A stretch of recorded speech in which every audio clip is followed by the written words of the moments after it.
हरे कृष्ण कृष्ण कृष्ण हरे हरे, हरे राम राम राम हरे हरे।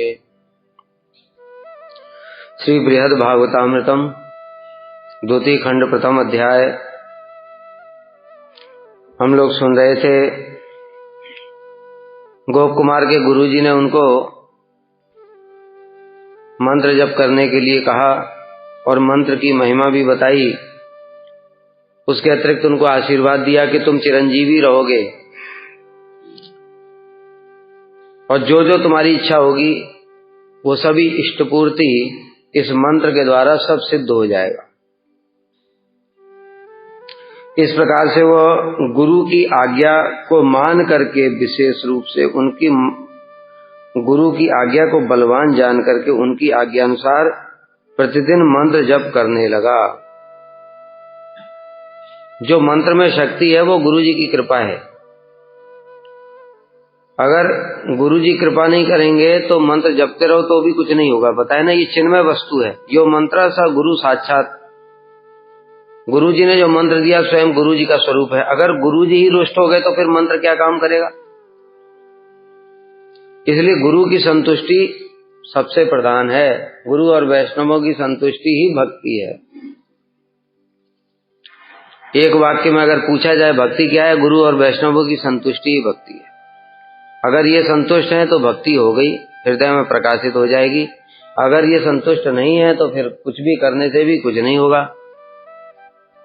इसलिए गुरु और वैष्णवों को संतुष्ट करने की चेष्टा करनी चाहिए। और कनिष्ठ भक्त की यही समस्या है, वो भगवान को संतुष्ट करने की चेष्टा करता है, गुरु वैष्णव की ज्यादा चिंता नहीं करता।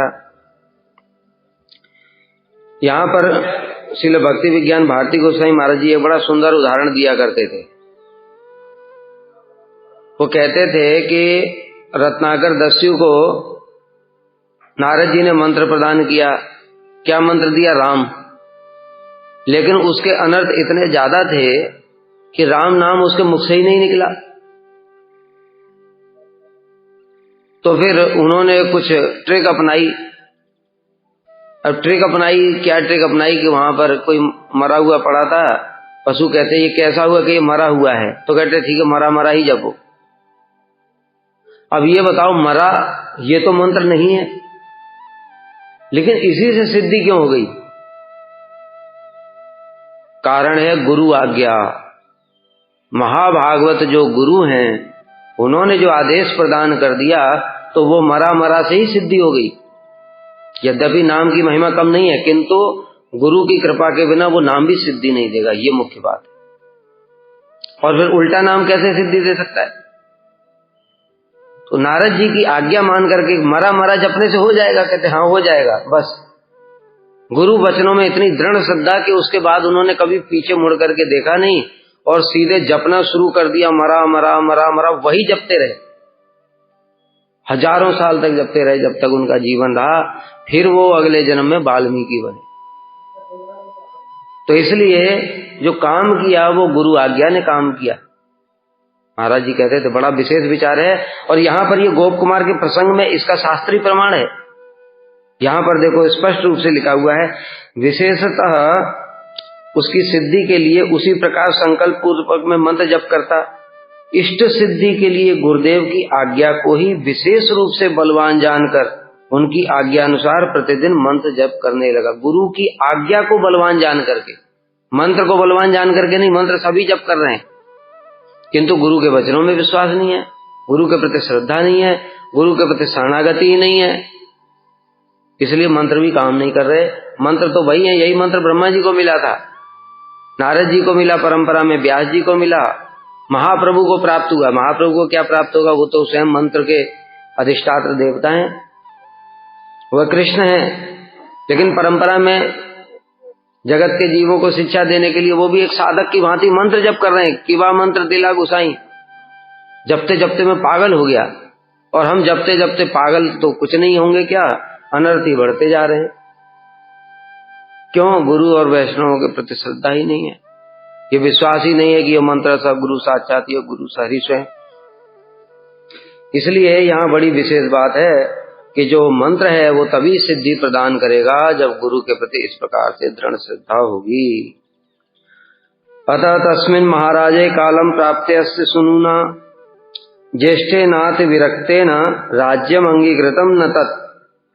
अब मंत्र जप की सिद्धि प्रारंभ होनी शुरू हो गई। बताए ना, गुरु जी की आज्ञा को मान करके मंत्र जप करता था। मंत्र जप करने के प्रभाव से मंत्र ने अपनी शक्ति को प्रकाशित करना शुरू कर दिया। क्या हुआ? कुछ दिनों के पश्चात पुरी के महाराज परलोक सिधार गए। महाराज जी को तो जाना ही था। नहीं, पहले नहीं जाएंगे। मंत्र से ऐसा थोड़ी मंत्र प्रभु किसी दूसरे को पहले मार देंगे उम्र से पहले, ऐसा नहीं करेंगे। मंत्र प्रभु ने क्या किया, पुरी के महाराज तो परलोक सिधार गए, उनकी उम्र हो गई। अब जाने का तो टाइम आएगा ही ना सबका, वो तो निर्धारित ही है। अब उनके ज्येष्ठ पुत्र ने संसार से अधिक विरक्त होने के कारण उस राज्य को अंगीकार नहीं किया। उनका जो बड़ा बेटा था राजा जी का, वो भी परम विरक्त था। वो भी सब समय जगन्नाथ जी के दर्शन में आनंद में निमग्न रहता था। जैसे जो चतुर्सेन इत्यादि हैं, उन्होंने संसार करने से मना कर दिया। ब्रह्मा जी ने आदेश दिया जाओ संसार करो, कहते हमने हम भजन करेंगे। नारद जी को बोला, नारद जी का हम भजन करेंगे। ऐसे ये बेटा भी ऐसा ही था। तत्पश्चात अभीष्ट सिद्धि के लिए शीघ्र ही उपस्थित होने के कारण अब अभीष्ट सिद्धि बहुत जल्दी हो गई। उनमें प्रथम 2 श्लोकों में साम्राज्य प्राप्ति का, कैसे प्राप्त हुआ साम्राज्य, उसका वर्णन कर रहे हैं। वहां के महाराज परलोक सिधार गए। उनका बड़ा बेटा उस संसार से विरक्त था, इसलिए उसने कहा कि मैं भाई राजा नहीं बनूंगा। ये राजकाज के कामों में बड़ा झमेला होता है, भजन नहीं होता है, इसलिए मैं राजा नहीं बनूंगा। क्योंकि वो जगन्नाथ देव के मुख दर्शन के अलावा अन्य सेवाओं में भी वैराग्य सूचित हुआ है, वो उसी सब में लगा रहता था। तत्राभिषिक्तः पुष्टस्याग्नुगया जगदीशुतः संपरीच्य महाराज चिन्हाने सचिव वैरहम। तब अब बिना राजा के तो राज्य नहीं चलेगा, राजा तो किसी को बनाना ही पड़ेगा। इसलिए मंत्रियों ने विचार विमर्श किया। अब मंत्री विचार विमर्श किससे करेंगे? पहले ही बता चुके हैं, जगन्नाथपुरी धाम साधारण नहीं है। यहाँ ज्यादा दिमाग नहीं लगाते हैं, सीधे जगन्नाथ जी को जाकर के बोल देते हैं कि भाई देख लो ये ऐसी ऐसी बात है, आप बाकी आप देखो। बहुत अच्छा ही, अपनी कोई टेंशन अपने ऊपर नहीं रखते। जो है टेंशन जगन्नाथ के ऊपर, वो जगत के नाथ है, वो टेंशन वही ले सकते हैं। हम इतनी टेंशन ले भी नहीं सकते राज्य का काज। इसलिए बताए ना, कुछ पंडों को कोई समस्या आती तो जाके जगन्नाथ जी को बोल देते, जाके जगन्नाथ सॉल्यूशन ढूंढेंगे। समुद्र उनके घर में घुस जाता था तो जगन्नाथ जी को बोला, उन्होंने सॉल्यूशन किया। अब पंडे कैसे समुद्र को कैसे रोक लेते बताओ, क्या कर लेते? समाधान भी क्या करेंगे? सरकार भी क्या कर लेगी समुद्र के आगे? एक सुनामी आएगा, दीवार बना देगी तो दीवार को उड़ा करके ले जाएगा, ठीक है। लेकिन भगवान ने क्या किया, हनुमान जी को बिठा दिया। अब सुनामी क्या कर लेगी और समुद्र भी क्या कर लेगा? इसलिए भगवान के पास प्रत्येक समस्या का समाधान है। भाई भजन करो और भजन करके भगवान के शरणागत हो जाओ, फिर वो संभाल लेंगे। इसलिए अर्जुन से भगवान ने बोल भी दिया कि इतना टेंशन मत ले, तू सर्वधर्मान परित्यज माम एकम शरणम व्रज, मेरी शरण में आ जा। तू छोड़ सारी दुनिया को, सारे दुनिया के धर्म को छोड़ दे, मेरी शरण में आ जा। मेरी रिस्पॉन्सिबिलिटी, अहम त्वाम सर्व पापेभ्यो मोक्षयिष्यामि, मैं तुझे सारे पापों से मुक्त करूंगा। तू कह रहा इतने करोड़ लोग हैं, सामने कोई 1-2 आदमी है, 1-2 आदमी को मारने से आदमी डरता है कि कहीं इतना पाप लगेगा, ये कहाँ जाएंगे हम। और सामने के करोड़ों लोग हैं, और करोड़ों लोगों के फिर करोड़ों लोग बच्चे अनाथ हो जाएंगे, माता पिता अनाथ हो जाएंगे, पत्नियां विधवा हो जाएंगी। वो कोई पाप साधारण पाप है क्या? जिसके लिए सामने युद्ध करने के लिए खड़े हैं, वो कैसा भयंकर भीषण पाप है। और करोड़ों लोगों का इतना पाप लगेगा, और उसके बाद उनके बच्चे अनाथ, माता पिता वृद्ध, पत्नी, वो सब विधवा, ये सब सारा पाप लगेगा एक साथ। तो भगवान ने कहा तू चिंता मत कर, तेना ज्यादा परेशान हो रहा है, मां सोचा शोक मत कर, मेरी शरण में आ जा, मैं कर लूंगा। यही सॉल्यूशन है। जो अपने आप को कर्मवीर धर्मवीर बनते हैं तो फिर चक्की में पिसते हैं। कितना कर्मवीर धर्मवीर बनोगे, पाप हर जगह होता है, कौन झेलेगा उसको, नरक में जाना पड़ेगा फिर। इसलिए भगवान के शरणागत हो जाओ। इसलिए जगन्नाथपुरी में जो भक्त होते हैं, वो राजा हो चाहे कोई भी हो, सो जो समस्या आती जगन्नाथ जी के चरणों में हैंड ओवर कर देते, लो प्रभु अब संभालो। बताया ना, राजा पुरुषोत्तम देव युद्ध करने के लिए गए, पहले तो अपने दिखाना चाहते थे, जगन्नाथ जी का अपमान किया, मैं देखता हूं। जब हार करके चले आए फिर रो रहे, फिर शरणागत हुए, कहते प्रभु मैं तो आपके लिए युद्ध करने के लिए, मेरे लिए युद्ध करने गए थे, तुमने तो हमको बताया नहीं, अपने आप ही चले गए थे, तुम मेरे लिए कहां गए थे, हमको बोल करके जाते। तब कहते हाँ गलती हो गई प्रभु, अभी इस बार बोल करके जाऊंगा। कहते ठीक है बोल करके जाओ। बोल करके गए, पहले आगे आगे जगन्नाथ बलदेव पहुंच गए, अकेले ही दोनों ने उनको बंदी बना करके ले आए, खत्म काम। तो इसलिए कर्मवीर धर्मवीर बनने से कुछ भी नहीं होगा। मैं धर्म का पालन कर लूंगा, उसमें भी अधर्म हो जाएगा, क्या कर लोगे। इसलिए सब छोड़ो झमेला और शरणागत हो जाओ भगवान के। अब वो शरणागत हो गए, भगवान ने युद्ध भी जीत लिया, गणेश जी को भी बंदी बना लिया, सबको बंदी बना करके ले आए, कहते लो खत्म। तो इसलिए ये राजा लोग भी यहाँ के जो हैं, जब समस्या आ जाती है तो जगन्नाथ जी को ही जाकर के बोलते हैं। तो मंत्रियों ने विचार विमर्श किया, भाई राजा किसको बनाया जाए, हमारी तो बुद्धि में समझ नहीं आ रहा है कोई ऐसा योग्य अधिकारी। एक काम करते जगन्नाथ जी को ही बोल देते हैं, वो अपना खुद संभालेंगे, क्योंकि राजा प्रधान सेवक है। वो जगन्नाथ जी को पता है ना मेरी सेवा किसको करनी चाहिए, हमको तो पता भी नहीं, हम किसी को सेवक बनाए, पता चला वो लुटेरा निकला पैसा लेकर के और गहने लेकर के भाग गया ठाकुर। मथुरा मठ में आया था ऐसा, लेकिन गुरु जी अंतर्यामी है। गुरु जी ने एक दिन पहले ही ठाकुर जी के सारे अलंकार सोने वाले उतार करके नकली पहनवा दी है, वो नकली लेकर के चला गया। लेकिन जो जगन्नाथ जी जिसको सेलेक्ट करेंगे वो परम भक्त होगा। इसलिए राज्य के मंत्रियों ने जगन्नाथ देव से प्रार्थना करी, प्रभु राजा तो चला गया, बेटा ले नहीं रहा है, अब आप देख लो किसको राजा बनाना है, आपको किससे जिससे सेवा लेनी है आप उसको खुद सेलेक्ट कर लो, हमारे बस की बात नहीं है। उनकी प्रार्थना सुनकर जगन्नाथ देव ने स्वप्न दिया। बताए ना, शरणागत होते ही जगन्नाथ जी बड़े कौतुकी हैं, वो तुरंत रिस्पॉन्स भी देते। जिसके अंगों में महाराज होने के उचित चिन्ह हो उसी को राज्य पद पर अभिषिक्त किया जाए। सबके हाथ पैर देखो, उनमें चिन्ह होते हैं, जो महापुरुष लोग होते हैं ना उनके भगवान के कुछ कुछ चिन्ह होते हैं। जैसे भगवान के अंग श्री अंगों में चिन्ह है ना, चक्र है, पद्म है, ध्वजा, अंकुश, ये सब है। ये सब चिन्ह में से कोई महापुरुष में एक आध दो चिन्ह हो, वो भी बड़ा महापुरुष होता है, सारे तो किसी में नहीं होंगे। ठीक है, तो इस प्रकार से जिसके अंदर में ये चिन्ह हो उसको राज्य पर अभिषिक्त किया जाए। तत्पश्चात मंत्रियों ने चेक करना शुरू किया। अभी गोप कुमार भी दिखेगा तेरा, दिखाओ हाथ दिखाओ। हाथ जब देखा तो मिल गया।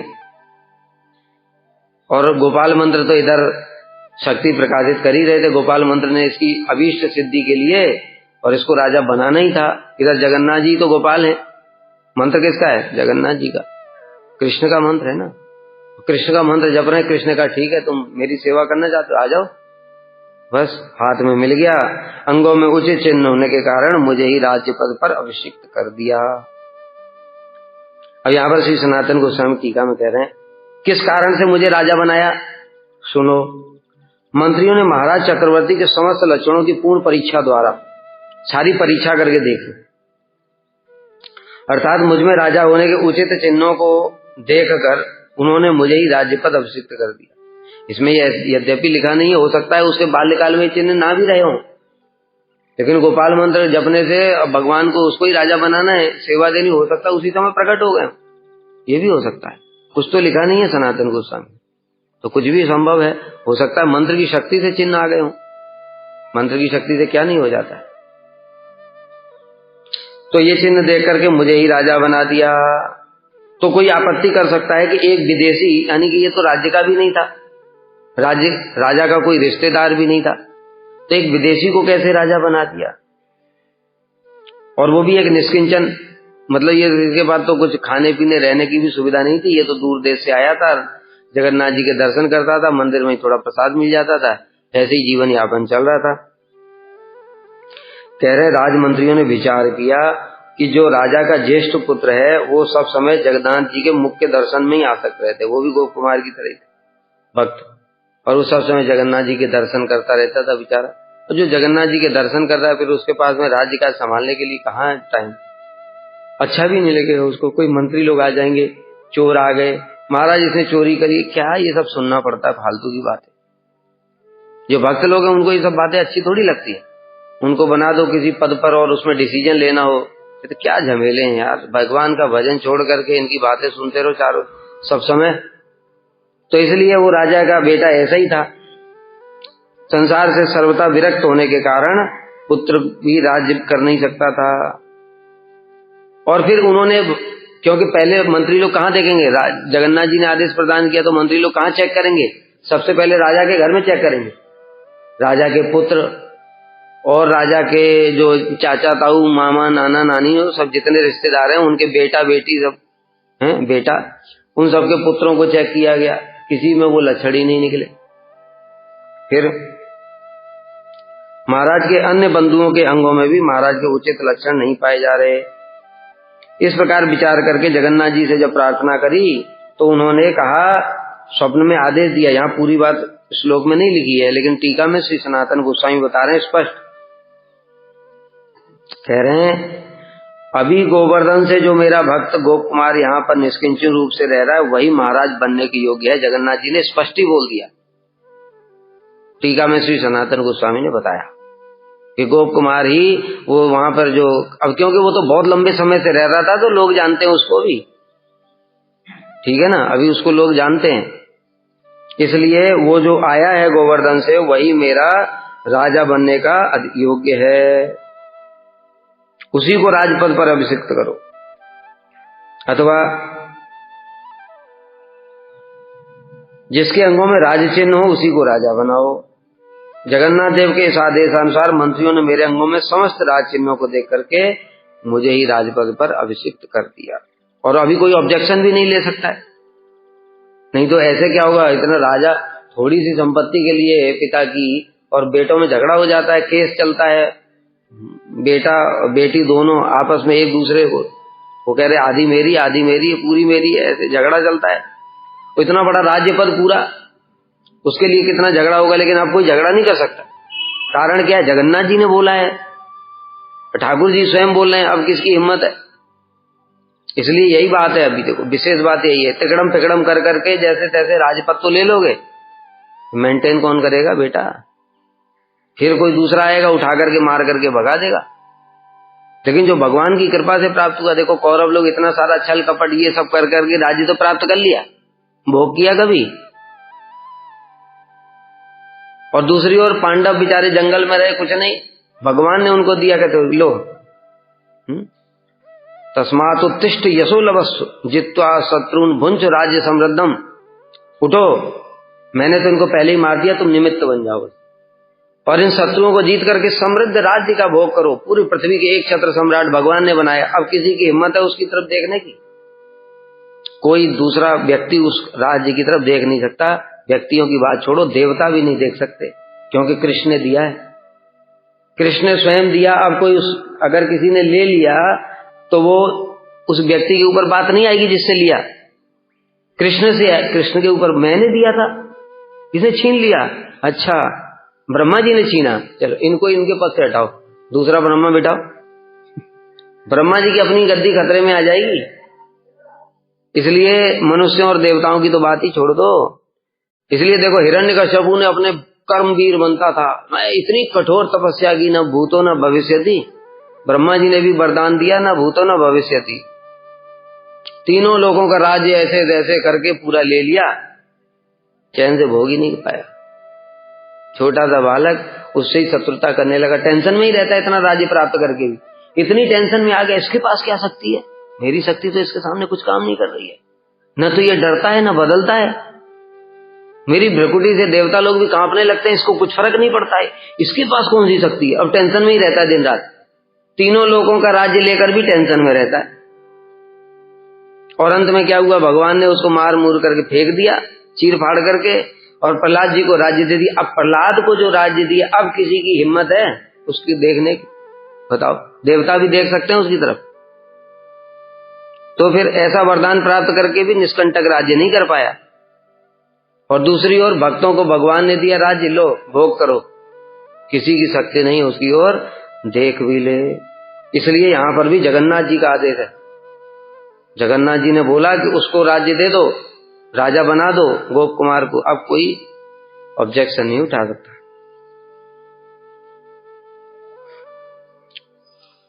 अथवा राजा के पुत्र आदि परिजनों की चुगली दुष्टता आदि को छिपाने के लिए परम चतुर शिरोमणि दीन वत्सल भगवान जगन्नाथ की आज्ञा के अनुसार मंत्रियों ने मेरे अंगों में समस्त राज चिन्हों को देकर, क्योंकि और जो उनके बाकी जो परिजन थे राजा के, वो योग्य अधिकारी नहीं थे। जगन्नाथ जी तो जानते हैं, वो तो भगवान है, वो जानते हैं, बाकी लोगों को पता नहीं था।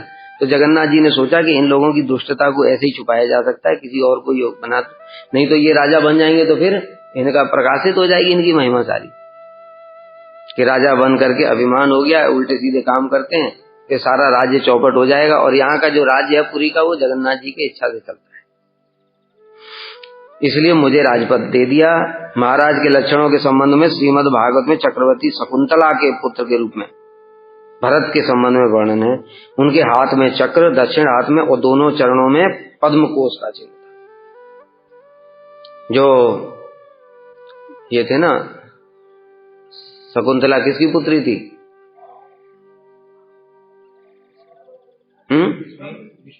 विश्वामित्र और मेनका की पुत्री थी।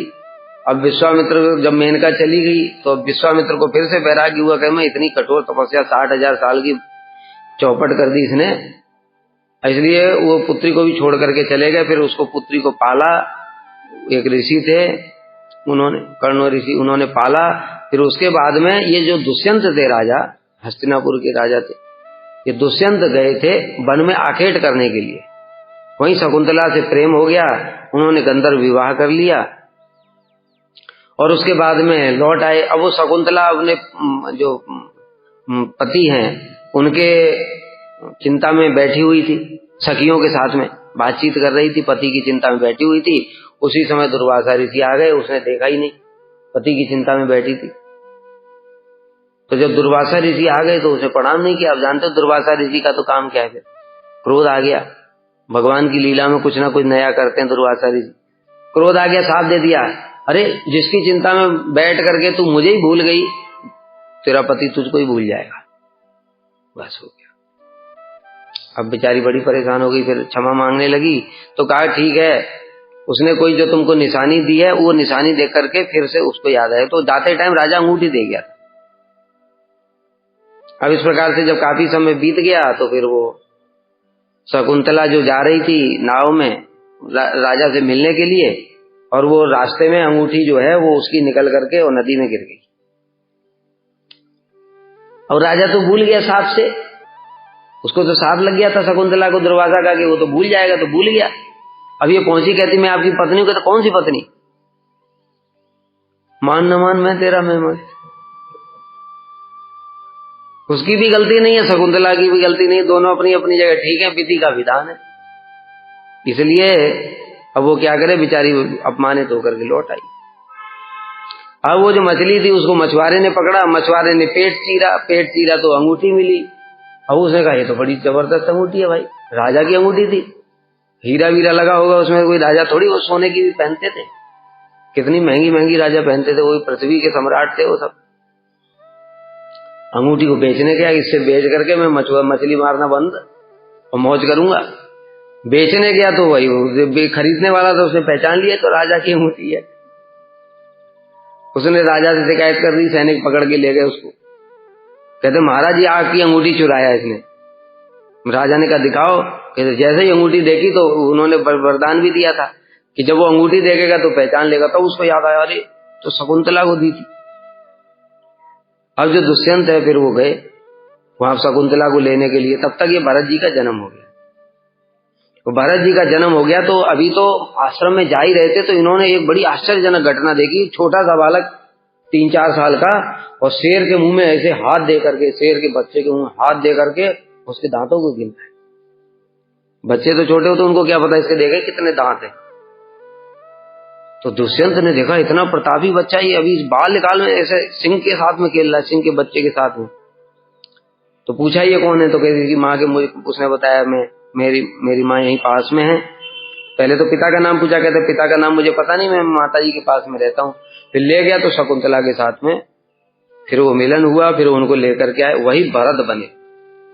और उनके जो हाथ हैं, उनके हाथ में सुदर्शन चक्र का निशान, महातेजस्वी, चरणों में पद्म का निशान था।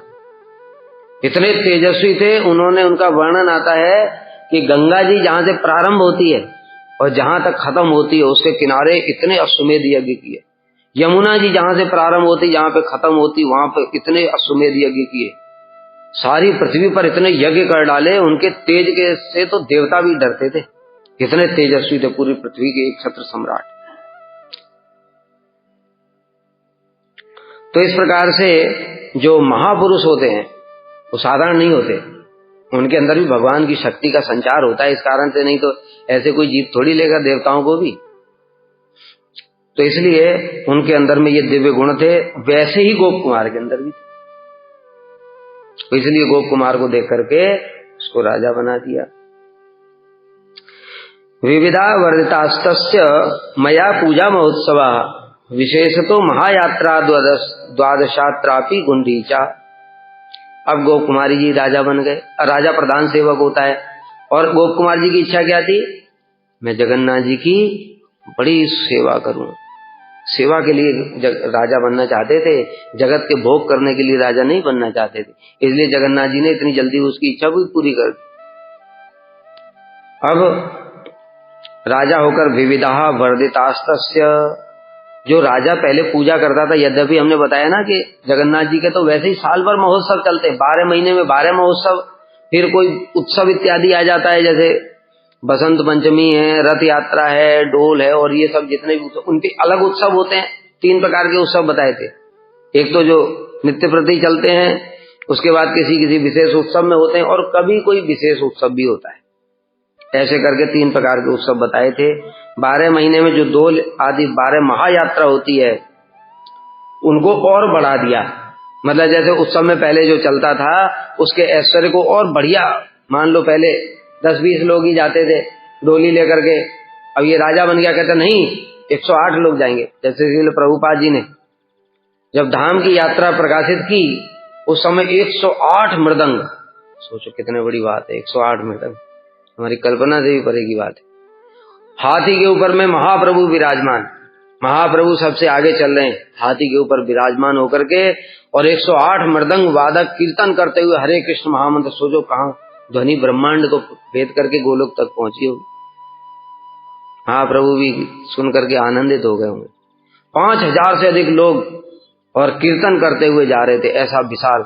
क्योंकि भक्त यात्रा करेंगे भगवान की तो कैसी करेंगे, पूरी शोभा होनी चाहिए ऐसी। लोग अपनी अपने बेटा बेटी की शादियों में इतना बड़ा बड़ा आयोजन करते हैं, वो अनंत कोटि ब्रह्मांड के स्वामी, उनका कितना बड़ा आयोजन होना चाहिए। जिसके अंदर जितनी भक्ति है वो ऐसे उस प्रकार से करेगा। तो गोप कुमार जी तो भक्त हैं, इसलिए उन्होंने उन आयोजनों को और बढ़ा दिया, और भगवान का बढ़िया से करो, बढ़िया से भोग लगाओ, सेवा करो, अलंकार पहनाओ, सब कुछ करो, कीर्तन इत्यादि सब।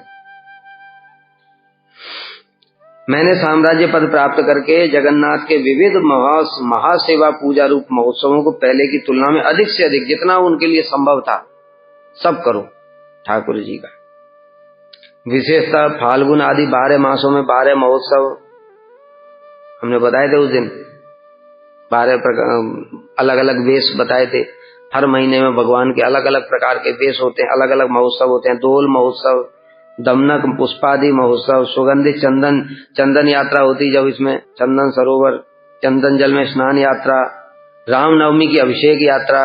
लेकिन रथ यात्रा विशेष बात क्या है, देखो, और दूसरी जो यात्राएं होती हैं उनमें विजय विग्रह जाते हैं। विजय विग्रह कौन होते हैं? जो मदन मोहन जी है वो विजय विग्रह। जब जगन्नाथ जी के मंदिर से बाहर निकलते हैं, दर्शन करके बाहर निकलते हैं, राइट साइड में मदन मोहन जी है, वो विजय विग्रह। तो विजय विग्रह बाकी यात्राओं में विजय विग्रह जाते हैं, लेकिन ये जगन्नाथ जी का पहला ऐसा मंदिर है जहां पर इतने विशाल ठाकुर होकर भी रथ यात्रा में खुद बाहर निकल करके आते हैं। और किसी मंदिर में मूल विग्रह बाहर नहीं आते हैं, विजय विग्रह ही जाते हैं सब जगह। लेकिन रथ यात्रा के समय अब बाहर भगवान खुद निकल रहे हैं तो भाई थोड़ा ऐश्वर्य भी होना चाहिए, इसलिए विशाल विशाल रथ बनाए जाते हैं, नंदी घोष, मणि पुष्पक और दर्प दलन है। हाँ, तो इस प्रकार से जो जगन्नाथ जी, बलदेव जी, सुभद्रा, तीनों के विशाल विशाल रथ,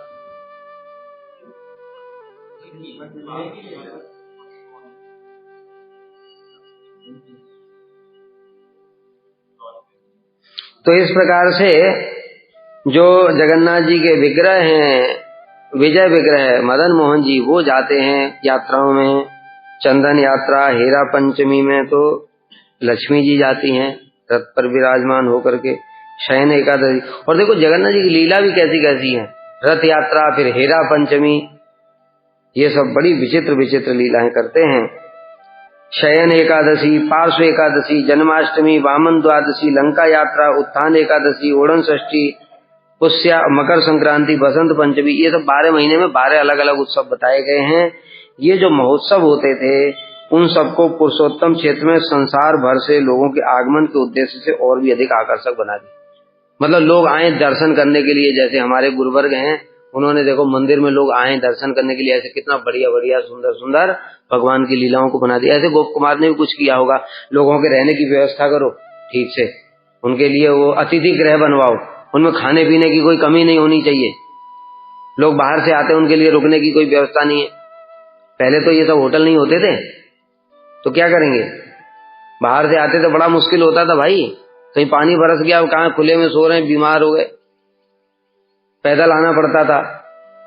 तो इसलिए उन्होंने फिर उनके अतिथियों के लिए बढ़िया बढ़िया व्यवस्था कराई, उनके प्रसाद विसाद के लिए व्यवस्था कराई, जिससे अधिक से अधिक लोग जगन्नाथ जी का जो यात्राएं हैं, महोत्सव है, उनको दर्शन कर सकें।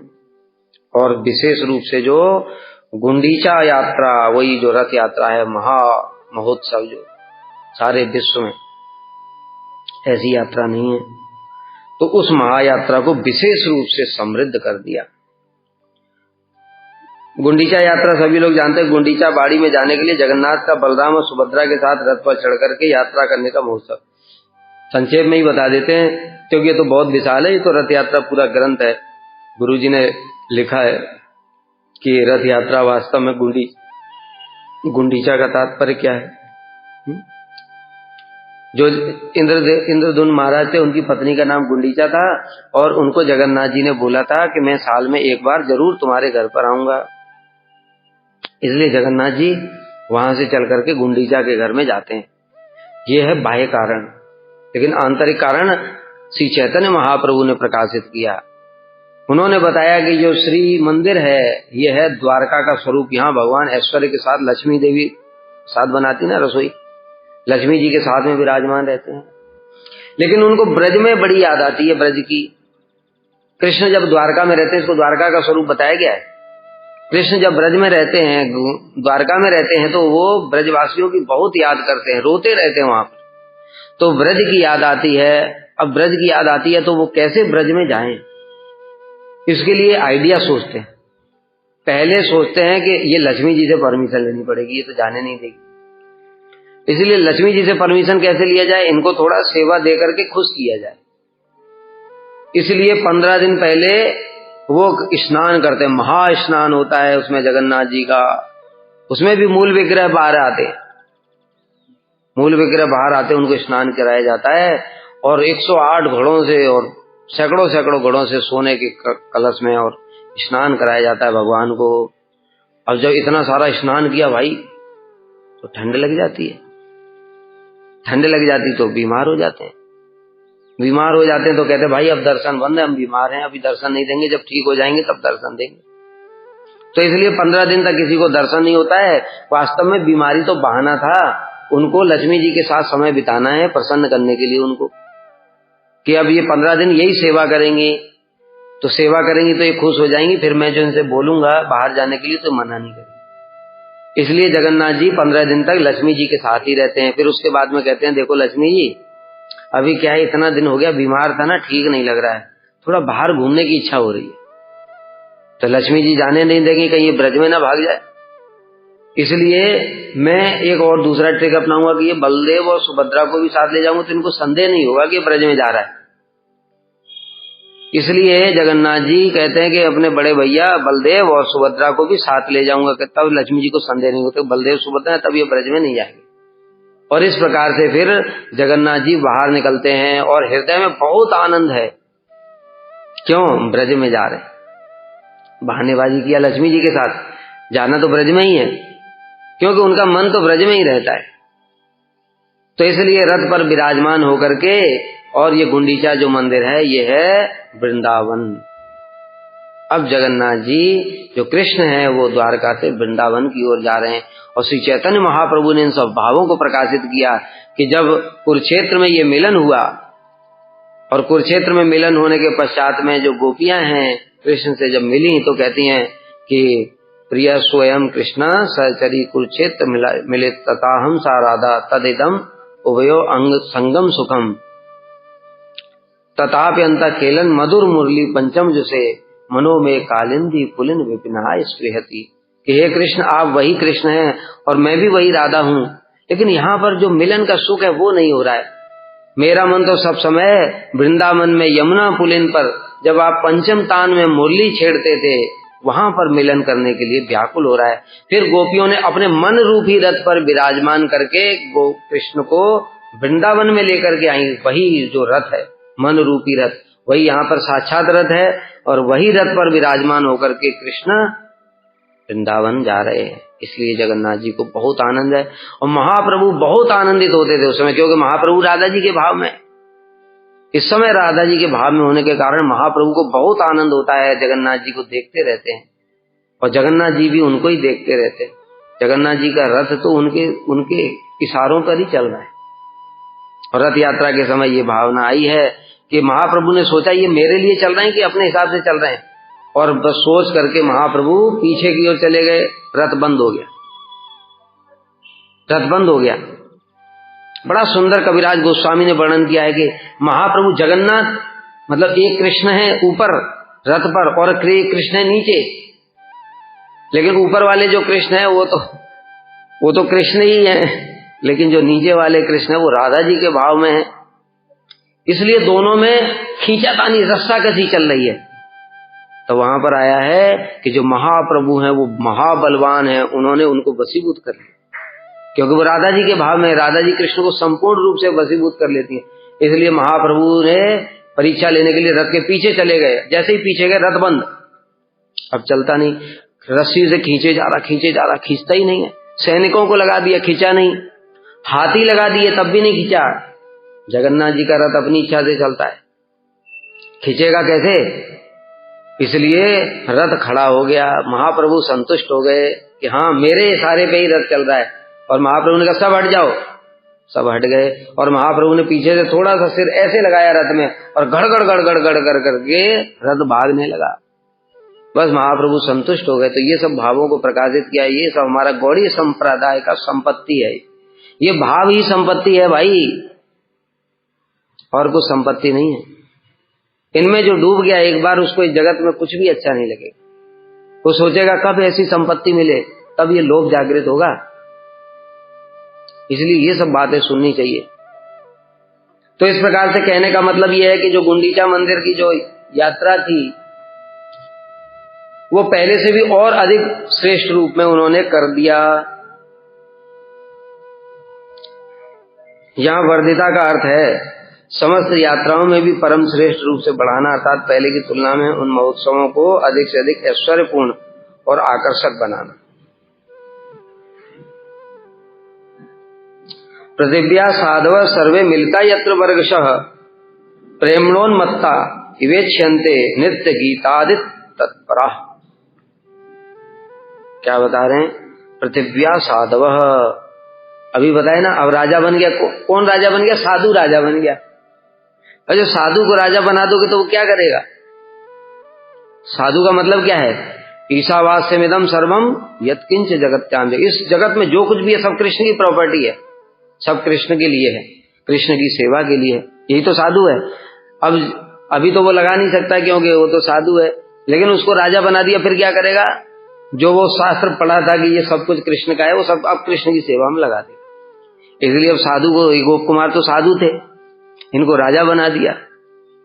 अब इनके पास जितनी प्रॉपर्टी है वो सारी की सारी जगन्नाथ की सेवा में लगा देंगे। इसलिए उन्होंने क्या किया, सारी पृथ्वी के सब साधुओं के लिए व्यवस्था करो।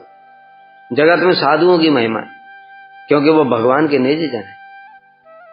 इसलिए साधुओं के लिए पूरे व्यवस्था कर दी, उनके रहने के लिए, प्रसाद के लिए और भजन भजन करने के लिए। भाई थोड़ा साधुओं को एकांत चाहिए होता है। इतना शोरगुल मचाओगे तो कहाँ से हरि नाम कर नहीं पाएंगे, आने की नहीं कर पाएंगे, मन कहीं पीछे। सब व्यवस्था कर दी है साधुओं के लिए, ये अलग स्थान, ये अलग स्थान, ये सब, और बाकी पब्लिक के लिए दूसरा स्थान। ऐसे करके सब व्यवस्था कर दी। पृथ्वी भर से समस्त साधु वैष्णव जन पुरुषोत्तम क्षेत्र में एकत्रित होकर अपने अपने संप्रदाय के नियमानुसार, देखा संप्रदाय के हिसाब से बनाया। श्री संप्रदाय वालों के लिए ये वाली अतिथिशाला श्री संप्रदाय, ब्रह्म संप्रदाय, रुद्र संप्रदाय, सनक संप्रदाय, अपने अपने हिसाब से, जिसे अपने अपने हिसाब से वो भजन पूजन कर सकें, पृथक पृथक या एक साथ मिलकर के कीर्तन कर सकें, ऐसा प्रभु के सम्मुख। और फिर ठाकुर जी के जैसे अभी मंदिर में स्थान कम है तो भक्त लोग आते हैं तो फिर उधर उधर खड़े होते, फिर जो नहीं आ पाते तो बाहर खड़े होते हैं। उसमें बड़ा विशाल व्यवस्था, सब हटाओ यहाँ से, ठाकुर जी के सामने साधु लोग नृत्य कीर्तन करें। ऐसे करके उन्हें व्यवस्था कर दी। तो अपने एक साथ मिलकर के प्रभु के सम्मुख नृत्य गीत आदि करते, तथा उस समय उन्हें प्रेम में उन्मत्त देखा जाता। तो साधुओं को और क्या चाहिए? तो ठाकुर जी सामने हों और कीर्तन शुरू हो जाए और बस नृत्य करना है और भाव में आविष्ट होकर के नित्य कीर्तन इत्यादि करना है। उनको और कुछ चाहिए ही नहीं। अगर थक गए तो थोड़ा प्रसाद दे दो बस। वह यात्रा किस प्रकार की होती, रथ यात्रा के विषय में बता रहे हैं। इसकी आशंका से पृथिव्याः इत्यादि, इस गुंडीचा महायात्रा के उपलक्ष्य में पृथ्वी के समस्त संप्रदायों के साधु वैष्णव जन पुरुषोत्तम क्षेत्र में आते, उनके लिए सारी व्यवस्था करवा दी राजा ने। और सभी अपने अपने संप्रदायों के नियमानुसार पृथक पृथक या एक साथ मिलकर के रहते।